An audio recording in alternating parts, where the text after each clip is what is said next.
사도신경 오늘 두 번째입니다. 여러분, 우리의 신앙 고백은 굉장히 중요해요. 내가 믿는 하나님이 어떤 분인지도 모르고 믿는다면 그 믿음은 뭐겠어요? 미신이에요. 누군지도 모르는데 뭘 믿겠습니까? 미지의 신을 믿는 거잖아요. 내가 믿는 주님이 누구인지를 정확하게 내가 고백하는 거, 이게 신앙 고백인데, 그것이 곧 영생. 요한복음 17장 3절에 보면 영생은 곧 주님이 누구인지를 아는 것이 곧 영생이라고 그랬어요. 그분이 누군지도 모르고 믿습니다.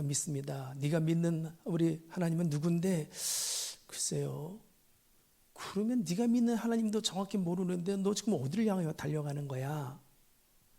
이분이 네 하나님이야 하면 그것도 덥석 물고, 저분이 네 하나님이야 하면 또 덥석 물고, 그것이 제대로 된 믿음일까? 아니거든요. 그래서 온전한 신앙 고백이 너무너무 중요합니다. 로마서 10장 10절에 보면 사람이 주님을 믿음으로 의에 이르고 입으로 시인하여 자기가 믿는 것을 자기가 고백하는 거죠. 정확하게 정리가 되어져서 구원에 이른다라고 이렇게 이야기를 하고 있습니다. 다른 사람이 고백하는 거 말고 내가 자기 고백이어야 되거든요. 대신 고백해 주는 거 말고 신문에 나와 있는 예수님이 누구다라는 거에 대한 이런 기사 말고 내가 나의 것으로 고백되어지는 주님이 누구인가라는 거에 대한 실체가 믿음의 진정성이 있는 것이고, 그것이 곧 영생이고, 그것이 구원에 이르게 되어지는 로마서 10장 10절 믿음으로 의에 이르고 입으로 시인하여 구원에 이른다라고 했던 것처럼, 제가 신앙 생활하고 신학교를 들어가게 되어졌을 때 필기고사하고 난 다음에 면접을 하게 됐는데, 총신대 신대원에서 면접하는데 제일 먼저 이거 물어보더라고요. 네 신앙 고백 좀 한번 해봐라고 하고, 내 신앙 고백을 좀 해보래요. 성경에 나와 있는 거, 뭐 이런 거 저런 거 전부 다를 네 것으로 만들어서, 그러면 너의 고백되어진 주님을 한번 이야기해봐. 이것이 기억이 나요. 주님도 곳곳에 가면서 복음을 증거하고 가르치고 천국에 대한 비밀을 이야기하고 난 다음에 이제 주님이 무슨 시험을 보듯이 제자들에게, 사람들이 나에 대해서 뭐라고 그러든 때로는 선지자 또는 선생 또 이렇게 이야기하는데, 그러면 너희는 나를 누구라고 하느냐? 너의 마음으로, 너의 입으로 나에 대해서 진짜 한번 고백 좀 해봐라 라고 주님도 직접 그걸 물어보고 있거든요. 이만큼 자기의 신앙 고백은 중요합니다. 그러니까 우리가 예배 때마다 날마다 고백하는 거예요. 내가 나의 것을 가지고, 그것이 우리가 사도신경으로 신앙 고백하겠습니다 라는 말로 출발되어지는 거 아니겠어요? 이것도 모르고 신앙생활하면 목표도 없이 달리는 것이니까, 내가 믿는 주님이 누구인지도 모르고 그냥 믿는 거니까 나중에는 다른 박질했는데 딴 곳에 가 있을 수도 있지 않겠어요? 그래서 신앙 고백은 굉장히 중요한데, 그 신앙 고백의 아주 중요한 엑기스가 바로 사도신경입니다. 이 사도신경은 주로 삼위일체 하나님에 대한 고백이 주를 이루고 있어요.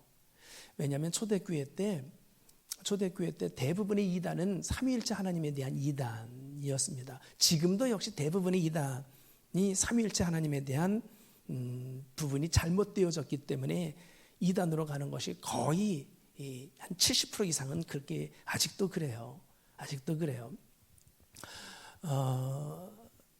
우리 요한 2서에서 보면 예수가 육체로 오신 이를 부인하는 것이 곧 적그리스도요, 그게 미혹의 영, 이단의 영이라고 그렇게 이야기를 하고 있습니다.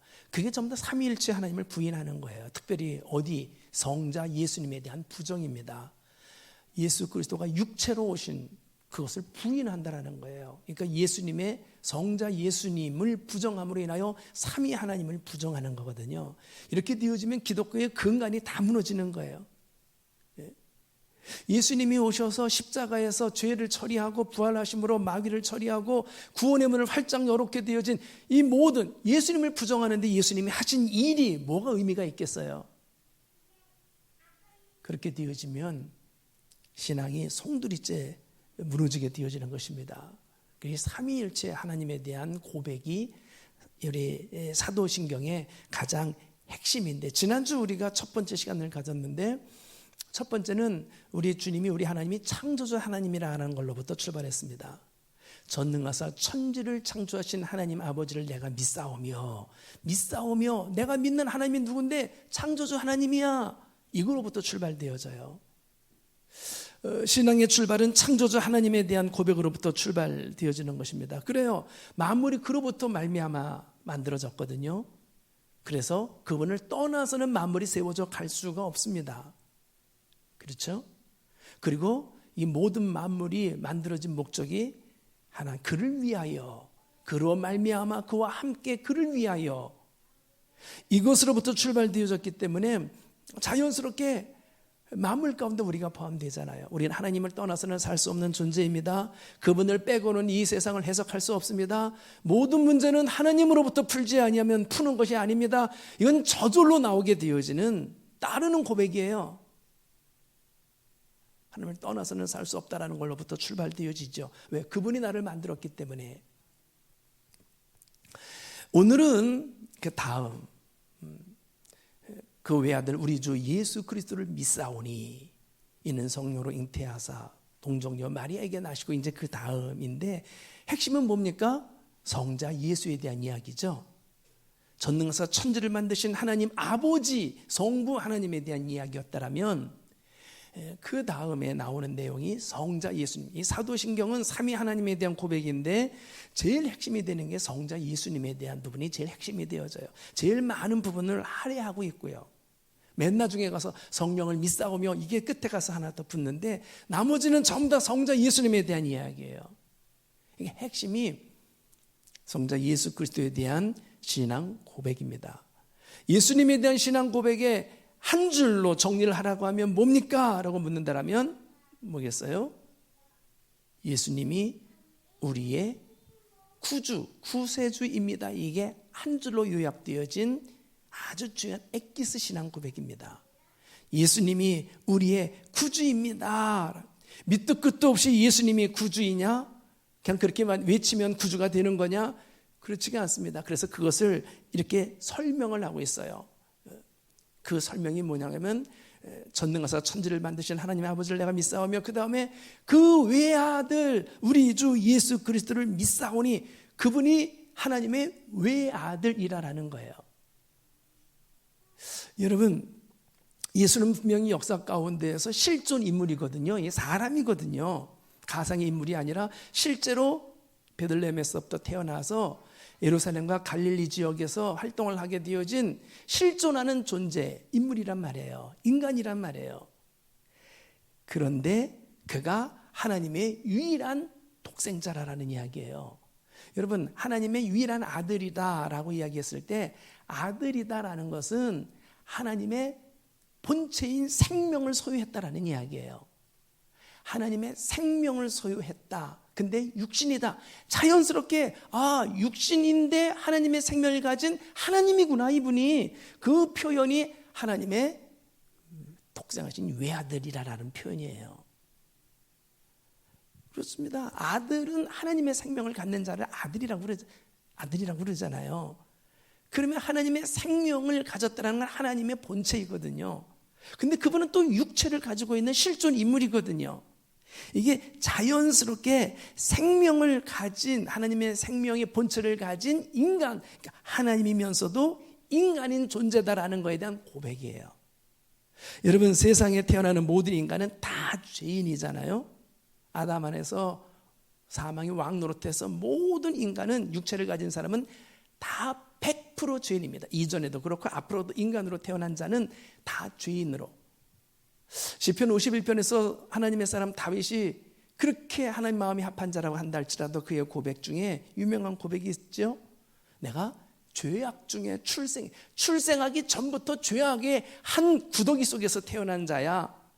그래서 내 속에서는 죄악의 냄새만이 풍길 수밖에 없어. 그래요. 이미 죄를 졌기 때문에 죄인이 아니라 죄악 가운데서 태어난 본체가 죄악된 생명체를 가지고 태어났기 때문에 죄악의 모습이 여기서 뿅하고 저기서 뿅하고 나타날 수밖에 없는 존재라는 거예요. 모든 인간은 죄악 중에 태어났습니다. 로마서 3장 10절에서도 의인은 없나니 하나도 없다. 천하 인간에게 다 의인이 없어요. 다 죄인이에요. 인간이라고 한다면. 근데 유일하게 우리 예수님만큼은 죄인이 아닌 거룩한 자로 태어났다라는 거예요. 거룩한 자로. 우리 누가복음 1장 35절인데 그냥 뒤에 한번 띄울 수 있으면 띄워줘 보세요. 제가 읽겠습니다. 예수님의 탄생을 이렇게 묘사했는데 성령이 내게 임하시고 지극히 높으신 이의 능력이 너를 덮으시리니 이름으로 나실 바 거룩한 이는 하나님의 아들이라 일컬어지리라. 예, 그 이야기죠. 이분이 예수님이 태어나는 것에 대한 묘사인데 이분은 거룩한 흠이 없는 죄가 없는 그리고 하나님의 아들이라는 거예요. 누가 지금? 예수가. 그러니까 보통 인간하고는 다르죠. 육신을 가지고 태어난 모든 사람들은 전부 다 죄인이고 죄악 중에 출생이고 의인은 없나니 하나도 없다고 했는데 유독 육신을 가지고 태어난 이 예수님은 거룩한 자이면서 그래서 그가 하나님의 아들이라고 이렇게 말하고 있는 게 출생서부터가 신비해요. 여러분 출생서부터 신비하다라는 게 뭐예요?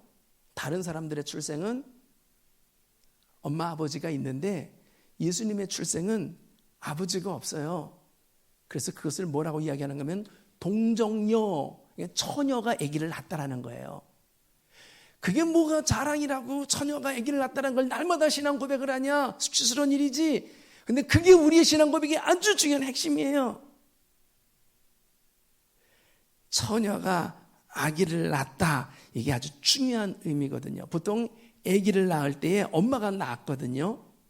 근데 엄밀히 이야기하면 엄마는 낳은 것은 사실이지만 단지 몸만 빌렸을 뿐이고 마리아는 그 생명의 씨는 마리아가 만드는 게 아니고 또 다른 청혼한 요셉의 씨가 아니고 동정녀 마리아의 몸을 빌린 하나님의 생명의 씨앗이 거기 뿌려졌대. 그걸 뭐라고 표현하는데 성령으로 잉태하사. 신비해요. 처녀인데 아기를 가졌어요. 이 씨가 누구의 씨냐? 없어요. 사람이 없어요. 아무도. 그냥 처녀가 가진 거예요. 세상에 처녀가 아기 낳는 경우 봤습니까? 출생서부터가 신비해요. 근데 거기 생명체가 있는 거예요. 근데 이 생명체는 만들어진 게 아니라 스스로 있는 생명체예요. 그래서 하나님의 본체란 말이에요. 그래서 하나님의 제3인 성령으로 잉태하사 고백 속에 들어가는 거이죠. 그래서 그가 죄인 중에 출생한 게 아니라 남자로 인하여 태어났으면 그건 죄인 중에 출생한 건 맞습니다. 죄악 가운데서 태어난 게 맞기 때문에. 근데 우선은 거룩한 영에 의해서 거룩한 생명이 그 가운데 입혀짐으로 인하여 단지 마리아의 배만 빌렸을 뿐이에요. 그래서 동정녀 마리아 처녀에게서 난 자라라고 이렇게 표현하기 때문에 그를 향하여 지칭할 때 뭐라고 지칭하는가 하면 여자의 후손이라고 지칭을 해요. 남자가 없으니까 보통 배를 빌려서 엄마가 낳았다라고 하지만 그러나 그것을 표현할 때는 공식적인 표현은 여자가 낳았다라고 쓰지 않냐고. 누가 낳았다고 그래요? 아브라함이 이삭을 낳고 이삭이 야곱을 낳고 야곱이 요셉을 낳고. 이게요 남자가 낳았다라고 공적인 표현은 그렇게. 왜? 생명의 씨앗이 거기서부터 왔으니까. 여자는 배를 빌렸을 뿐이에요. 그래서 공적인 표현은 아브라함이 이삭을 낳고 야곱을 낳고 요셉을 낳고 이런 식으로 낳고가 다 남자의 씨에서 쭉 이어가는데, 그래서 남자의 후손이란 말이에요. 모든 인간은. 근데 유독히 여자의 후손이 있어요. 누구? 예수 그리스도. 그래서 신앙 고백에 그게 다 들어가는 겁니다. 동정녀 마리아에게 나시고, 이게 그렇게 중요합니까? 중요합니다. 왜 중요하냐고요?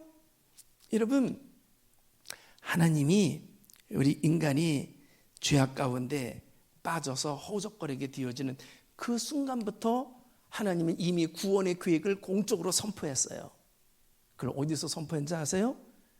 창세기 3장 15절. 예, 띄었나요? 예, 한번 읽겠습니다. 3장 15절 시작. 내가 너로 여자와 원수가 되게 하고 내 후손도 여자의 후손과 원수가 되게 하리니 여자의 후손은 네 머리를 상하게 할 것이요 너는 그의 발꿈치를 상하게 할 것이니라 하시고, 이 창세기는요 모든 것에 대한 모판이에요. 복음이 이미 창세기에 들어가 있는데, 그래서 원시 복음이라고도 이야기를 해요. 그러니까 죄악 가운데 빠지게 되어진 것은 마귀에게 속아서 죄악에 빠진 것이고, 죄악에 빠지는 그 순간서부터 마귀의 종노릇하게 되어지는 것인데, 그래서 우리를 구원하기 위해서는 마귀를 깨트려야지만 그 가운데 구원이 가능해요. 근데 그 구원은 누가? 여자의 후손이. 남자의 후손으로는 안 돼요. 모두 다가 남자의 후손으로 태어났습니다, 우리 인간은. 근데 유독히 여자의 후손으로 태어난 자가 있습니다. 여자의 후손으로. 그가 마귀의 정수리를 깨트려서, 왜 깨트리는 거예요? 그에 속해 있는 자를 꺼내내려고. 그래서 우리가 죄악 가운데 빠지게 되어진다는 것은 그건 마귀에게 속한다는 것이고, 마귀에게 종노릇하게 되어지는 인생이 된다는 것인데, 그것은 우리 힘으로는 도무지 나올 수 없게 되어지는 불가항력적인데, 하나님은 그때서부터 이미 우리의 구원의 계획을 전부 다 발표했어요. 여자의 후손으로 인하여 뱀의 정수리를 깨트릴 것이라. 원수가 되어져서, 그게 원시 복음입니다. 결국은 뭡니까? 여자의 후손으로 오는 이가 있어. 모두가 남자의 후손이지만 여자의 후손으로 오는 이가 있는데, 그가 구세주다.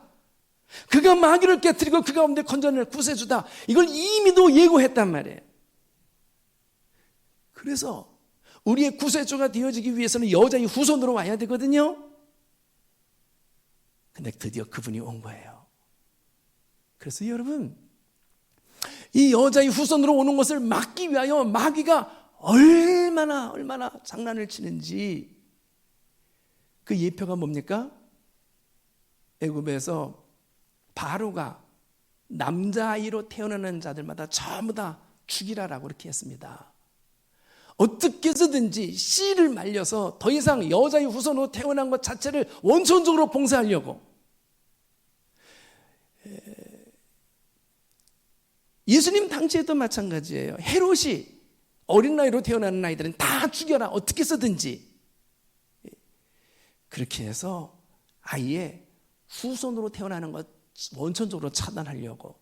이게 전부 다 적그리스도의 예표적인 사람들이 누굽니까? 바로고 헤로고 이런 존재들이거든요. 그러니까 이 구원의 역사를 원천적으로 막기 위하여 지금도 사탄의 역사는 구원의 역사를 어떻게 해서든지 막아요. 제일 싫어하는 것이 구원의 역사니까. 같이 물귀신 잡자, 내가 지옥 가는데 같이 혼자 억울한 거에 같이 데리고 지옥 가야지. 그래서 어떻게 해서든지 구원받는 것을 가로막습니다. 여자의 후손으로 오신 이로 인하여 뱀의 정수리가 깨트려짐으로 뱀의 수하에 있는 자들을 건져내는 하나님의 공포가 지금 이루어지는 장면이에요. 예수님이 태어난 사건은 유일하게 여자의 후손이거든요. 그는 남자 없이 태어난 자예요. 그 여자에게서 나오게 되어진 여자의 후손이에요. 어떻게 그렇게 되어졌냐고요? 지금 이야기했던 것처럼 성령으로 말미암아, 성령으로 잉태한, 이게 다 우리의 신앙 고백으로 들어가는 겁니다. 이게 다. 왜? 우리를 구원하기 위하여. 그래서 예수가 구세주입니다. 여자의 후손으로 오신 예수 그리스도, 그분이 구세주입니다. 그분은 우리의 이 모든 죄악 가운데 마귀에게 종노릇하게 되어진 자리에서 깨트리고 우리를 건져내실 약속하신 바로 그 여자의 후손입니다. 이거를 입증하는 걸 우리의 고백으로.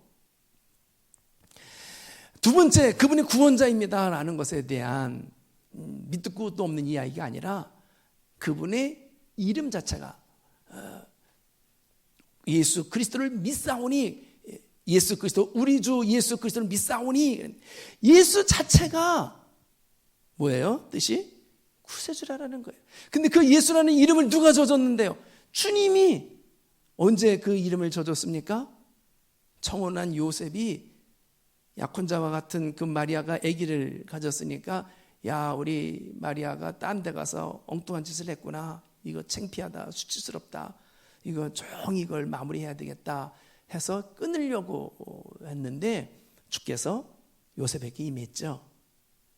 그리고 금하지 말어, 성령으로 잉태한 자야, 그는 백성을 구원할 자야, 그 이름을 그래서 예수라 하라. 하나님에 의해서 이미 그 이름이 주어졌어요. 예수라는 말 자체가 구원자라는 뜻입니다.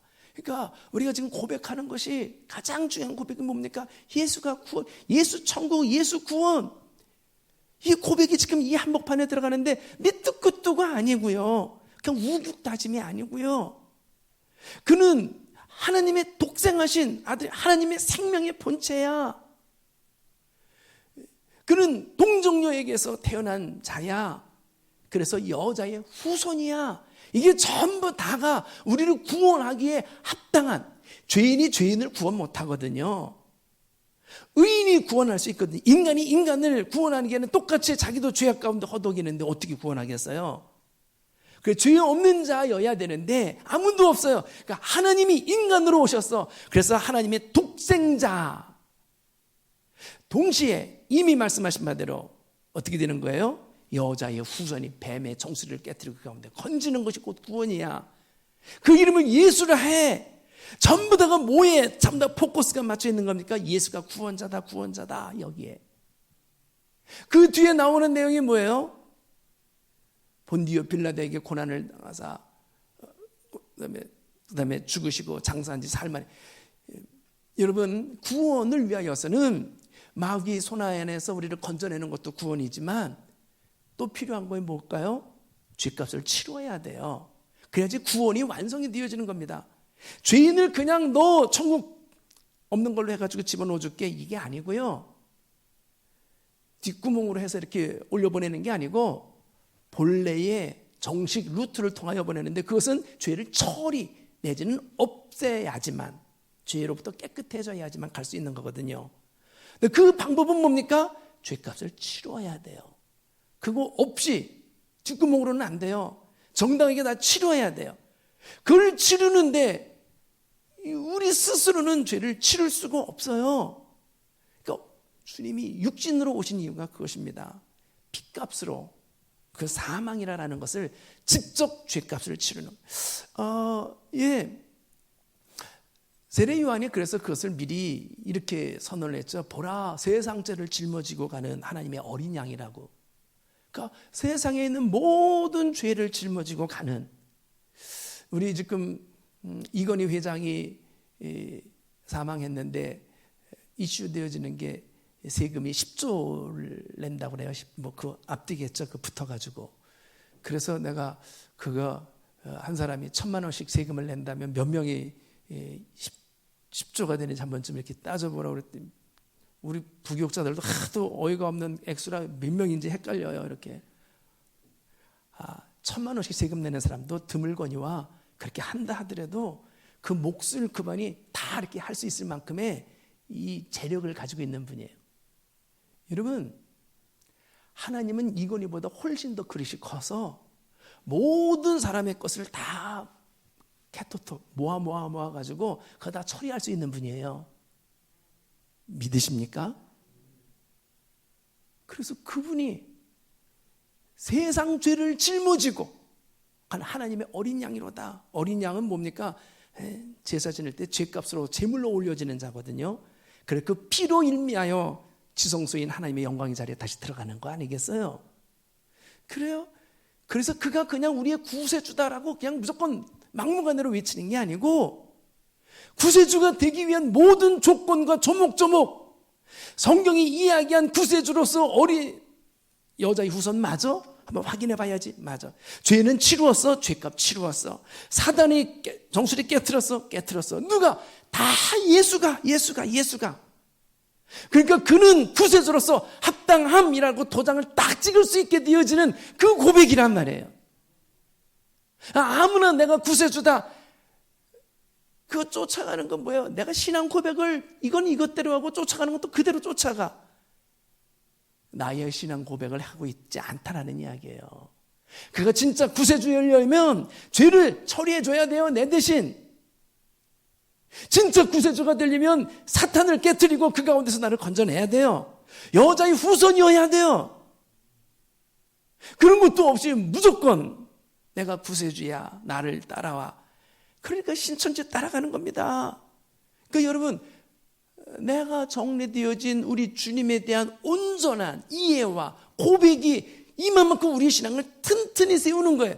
그냥 그렇게 독생자 또 동정녀 마리아에게서 성령으로 잉태하사 고난을 당하시고 죽으사 부활하사 이런 것들이 그냥 나온 말이 아니란 말이죠. 뭐에 전부 다 입증하는 재료들이에요? 우리의 구세주다라는 걸 입증하기 위한 재료들이에요. 그걸 우리가 우리의 고백으로 이렇게 날마다 이렇게 하는 것입니다. 그게 우리 신앙 고백의 아주 중요한 핵심입니다. 예수가 그리스도. 여러분, 본래 인간은 하나님의 형상과 모양을 따라 만든 자이기 때문에 하나님과 영적 교통을 하는 영물이에요. 영물. 속물이 아닙니다. 하나님과 형상과 모양을 따라 지은 하나님과 유일하게 통할 수 있는 영물이고 지적인 능력이 거의 전지 비슷하게 할 만큼 탁월한 지적인 능력을 가진 자였었어요. 그걸 하나 샘플로 든다면 뭐를 보면 알 수 있어요? 주님이 모든 피조물의 이름을 전부 다 아담으로 하여금 짓도록 했죠. 여러분, 얼마 전에 제가 제 아내하고 말 이어가기 했어요. 말 이어가기 게임을. 시장에 가니 콩나물도 있고 그러면 저쪽에서 시장에 가니 콩나물도 있고 두부도 있고 그거 몇 개 하고 끝났을까요? 5개 넘기가 힘들더라고요. 내가 5개 하고 난 다음에 6개에서 못하는 바람에 제가 이겼어요. 5개 찍고 땡이에요. 그 다음에 하면서 봐. 콩나물 또 했는데 또 해. 야, 이게 우리는 이게 잘 안 돼요. 만들어진 만물, 포유류 5천 몇 가지, 파충류 7천 몇 가지, 양서류 8천 몇 가지, 조류, 어류 수만 가지입니다. 그만 있습니까? 또 다른 그런 모든 물들을 전부 다 이름을 짓는 이 보통 머리예요? 이 지적인 능력이 거의 전지, 하나님의 형상과 거의 전지할 만큼 탁월한 머리예요. 그러니까 하나님이 우리에게 주신 이 뇌세포에 제일 많이 세상에서 잘 쓰는 사람이 5%에서 7%라고 그러잖아요. 나머지는 다 쓰지도 못하고 있다는 거 아닙니까? 왜? 다 파쇄됐어요. 이렇게 쓰지도 못하고 있어요. 어마어마한 능력을 주신 거예요. 하나님과 통할 수 있는. 이게 애초에 우리 인간은 완전히 정말 거의 하나님의 필적할 만큼의 그런 모습으로 우리를 만들었다라고 해도 과언이 아닐 만큼. 그리고 야, 이거 내 대신 네가 다스려. 왕권을 줬습니다. 왕권. 네가 다스리고 네가 통치해. 얼마든지 위임해도 될 만큼. 그만큼 통치력도 있고 지혜도 있고 모든 것들을 다스릴 수 있을 만큼의 그런 힘과 그런 권세를 가지고 있는 존재로 우리들을 만들었단 말이에요. 근데 언제부터 그것이 싸해졌습니까? 죄를 짓고 나면서부터 사람에게 주어진 다스리라 지배하라 통치권, 왕권이 누구에게로 넘어갔는가 하면 세상의 신인 마귀에게로 넘어갔어요. 그 마귀의 말을 들어야지만 간신히 거기서 허접스럽게 하나 얻어먹고 살아가는 그런 인생이 되어지고 말았어요. 이게 죄로 말미암아 지금 일어나고 있는 우리들의 현상입니다. 바로에게 열심히 일해가지고 끼니나 하나씩 얻어먹게 되어지는 존재. 둘째 아들 집 떠나가지고 종로로 타서 짐승처럼 간신히 거기서 구걸하듯이 살아가는 인생. 이게 하나님 떠난 죄악 가운데 있는 우리들의 실상이란 말이에요. 본래는 그렇지 아니한 어마어마한 세상을 다스리는 왕권을 가진 자였는데 모든 것들에 대한 이름을 똑똑히 짓고 그 생물의 특징까지도 이름 속의 특징까지를 다 기억하거든요. 쟤는 주름이 있고 쟤는 날아가고 쟤는 헤엄치고 이런 것까지를 다. 어마어마한 모습으로 우리를 만들었는데 다 잊어버렸습니다. 하나님과의 영적인 교통이 목통이 돼버렸고, 그렇게 되어지니까 로마서 1장에서 보니까 우둔하고 허망하여지니까 머리가 바보가 되어지기 시작을 했고, 지적 능력이 통치권은 마귀에게 넘겨버리게 됐고, 그래서 마귀의 종되어져서 마귀의 뜻을 따라서 계속 죄악의 삶을 살다가 결국 멸망이라는 자료로 치닫게 되어지는 거예요. 이게 인생입니다. 어느 누구를 막론하고 다 번듯하게 있다 하더라도요, 아니에요. 그의 실상은 이런 모습이에요. 어느 누구도 예외가 아닙니다. 다 죄악 중에 출생해서 마귀에 져서 마귀의 종이 되고, 그래서 마귀의 꼬복 역할, 그게 뭐 하는 건데? 죄 짓는 역할. 간신히 생명 연명하다가 결국은 심판을 받게 되어지는 인생. 절망입니다. 이것이 인생이고요. 그래서 인생은 고달픈 거예요. 고해라고 그러지 않습니까? 그래서 인생은 헛되고 헛되니 모든 것이 헛되도다. 이것에서 좀 벗어나려고 물질도, 재력, 권세도, 또 다른 쾌락도 다 집어봤는데 헛되고 헛되니 모든 것이, 이거 가지고는 내가 살 길이 없네. 벗어날 길이 없네. 왜 이렇게 두려운 거야? 왜 이렇게 모든 부분들이 더 복잡하게 꼬여가? 삶은 왜 이렇게 고달퍼? 그럴 수밖에. 하나님을 떠난 인생인데, 마귀에게 종노릇하고 있는데, 마귀의 꼬복 역할을 하면서 죄악으로 말미암아 저주가 그를 둘러싸고 있는데, 그걸 내가 아무리 칼로 한다 하더라도 벗겨지지가 않아요. 이게 우리의 인생이란 말이죠. 근데 더 큰 문제는 이것이 우리의 인생이고 우리의 실상이라는 걸 몰라요. 사람들이 무지해서. 이게 더 큰 문제예요. 그리고 그 가운데서 벗어날 길이 없다라는 게 이게 더 큰 문제란 말이에요. 필수적으로, 그래서 내 힘으로는 불가능한, 내 실력 가지고는 도무지 불가능한 그런 존재로 전락되어진 자기 자신을 발견하는 것이 최고의 발견입니다.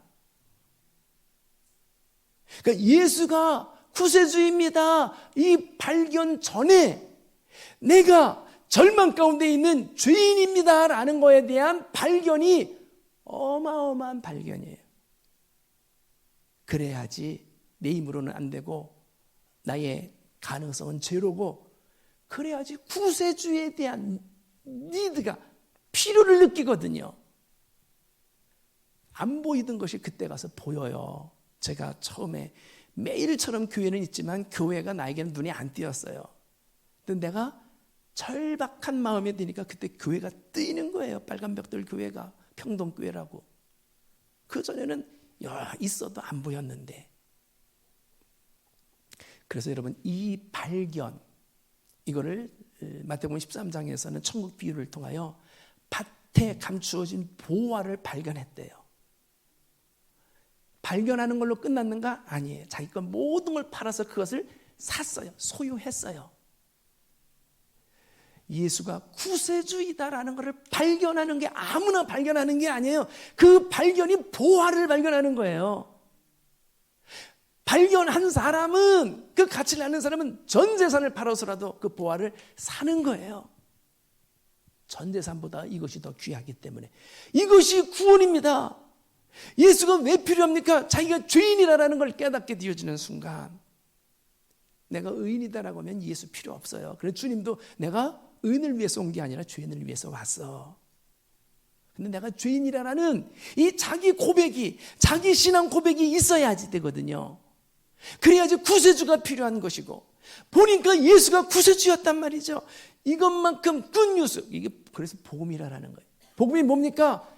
죄인된 나의 절망을 보고 그 가운데서 나를 건져주실 예수님을 발견하고, 그 예수님을 내 인생 가운데 모셔드리는, 그러면 놀라운 역사가, 천국이 이미 내 안에서부터 이루어지는. 왜? 주님 안에서 사탄 깨트리고 천국 문은 열어놓고 모든 죄는 처리하고 함께 우리를 천국으로 얼마든지 이끌어가고자 하는 모든 능력과 역사가 다 완벽하게 구비가 되어져 있거든요. 그래서 이거를 일방적으로 주님이 다 해놓은 것을 받아서 누리는 것이기 때문에 그래서 복음이라는 거예요. 이거 다 짬뿌해. 알아도 짬뿌를 못해요. 능력이 안 되니까. 가르쳐주는 정도가 아니라 아예 사다리까지 내려서 나를 그 사다리에서 데리고 올라가는 거, 이게 복음이란 말이에요. 구세주가 내려와서 같이 데리고 올라간단 말이에요. 이것만큼 더 크더란 복음이 어디 있습니까? 근데 예수가 구세주라는 걸 믿어야죠. 다른 사람이 하는 이야기 말고 나의 고백으로. 그것이 뭡니까? 신앙 고백이에요. 그냥 남이 하니까 그게 아니라 분명한 근거가 있단 말이죠. 그래서 그 근거를 이야기하는 그 외아들 우리 주 예수 그리스도를 믿사오니 이는 성령으로 잉태하사 동정녀 마리아에게서 나시고 본디오 빌라도에게 고난을 십자가에 못 박혀주고 장사한 사흘 만에 다시 일어나셔서 이게 다 뭐하는 작업입니까? 구원의 작업으로 오셨고 태어나셨고 고난을 통하여 죄값을 치르시고 그 가운데서 일어남으로 사단의 세력을 박살내고 뭐하기 위하여? 구원을 이루기 위하여. 이 사실을 우리가 정확하게 여기서 각인시켜 놓고 예수 아니면 어차피 창조자 하나님으로 말미암아 이 세상이 하나님 없이는 돌아갈 수 없고 그런 것처럼 그 하나님이 나를 구원하기 위하여 이 땅에 오신 예수 그리스도야말로 나의 유일한 구세주입니다 하고 한 번 더 하나님 없이는 예수님 없이는 살 수 없습니다라는 걸 한 겹 배웠다라면 창조주 하나님으로 말미암아 연결시켰던 여기 한 겹줄을 더 하나 이렇게 올려놓는 거예요. 절대로 예수님 없이는 내가 살 길이 없습니다. 구원받을 길이 없습니다. 예수님이야말로 나의 절대적인 구세주입니다 라고 고백하는 것을 하면 할수록 우리들 속에 이게 얼마나 크다란 복인가. 왜? 이제 주님과 함께하면 두려움이 없어지니까. 사망 까불지마. 사망보다 더 큰 이가 나랑 함께 있어. 사망이나 기근이나 적신이나 그 어떤 환난이나 위험이나 장래일이나 그 어떤 것도 나와 함께 하시는 주님으로 말미암아 넉넉히 이기고도 남음이 있으리라. 이 고백이 자연스럽게 나오는 거예요. 이 신앙 고백만 분명하다라면 그렇게 고백하는 사람을 우리는 뭐라고 그래요? 그리스도인이라. 아까 좀 전에 우리가 마태복음 16장 16절에 뭐라고 그랬습니까? 너는 나를 누구라 하냐 했더니 베드로가 주는 그리스도시요 살아계신 하나님의 아들입니다 라고 했더니 야 네가 최고의 복받는 사람이다. 이게 아무나 아는 게 아니야.